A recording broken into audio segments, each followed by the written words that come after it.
नमस्कार साथियों, साहित्यशाला में आपका स्वागत है। हिंदी कविताएं और कहानियां सुनने के लिए चैनल को सब्सक्राइब करें। ये कविता स्वरचित है। ये कविता मेरी दादी की है, जिनको हम अय्या कहते हैं। अय्या ये मात्र 3 अक्षर नहीं है, हम बच्चों के लिए पूरी दुनिया थी। सारी मुश्किलों का जवाब, हर चीज का केंद्र बिंदु। यूं तो अय्या दिखने में गुस्सैल लगती थी, पर शायद ही कोई और हो जिनमें उनके जितनी ममता छिपी थी। अय्या हमें परियों की, जानवरों की खूब कहानियां सुनाती।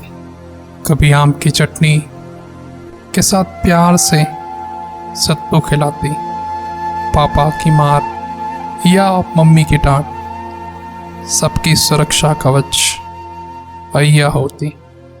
जब भी हम गांव जाते तो दूर क्षितिज से ही अय्या की आंखें हमें निहार रही होती और हम खेतों की मेड़ों पर दौड़ दौड़ कर उनके पास पहुंचने की कोशिश करते।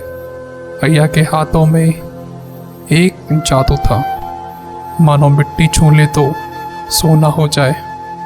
कहीं भी दर्द हो या कोई चोट लगी हो, अय्या अपने हाथों से दवाई लगाकर फूंक मार देती तो सारा दर्द गायब। अय्या के हाथों की जमाई दही का स्वाद ही अलग होता था।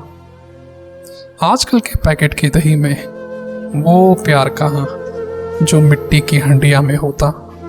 अय्या घर का शासन थी, उनका कहा वचन था। पूरे गांव में सब अय्या की बात मानते। थोड़े बड़े हुए तो एक दिन पता लगा अय्या बीमार पड़ गई।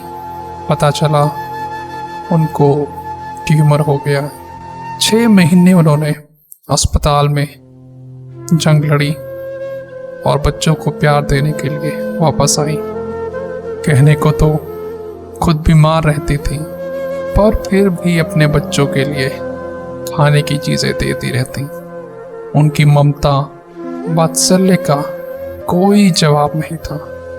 अगर किसी ने कोई देवी देखी होगी तो शायद वो अय्या जैसी ही होगी।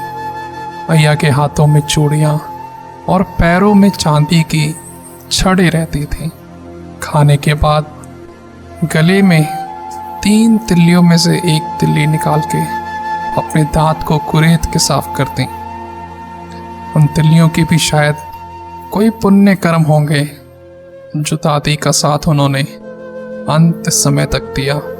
बाबा जब भी बच्चों को डांटते तो अय्या आगे आकर सबको बचा लेती। पर किसी को क्या मालूम था कि एक दिन खुद बीमारी से जंग हार जाएंगे। अंत समय भी उनको बच्चों का ही मोता। काश हमें हर जन्म अपनी अय्या मिले, हमारे सोने जीवन की वही खेवैया मिले।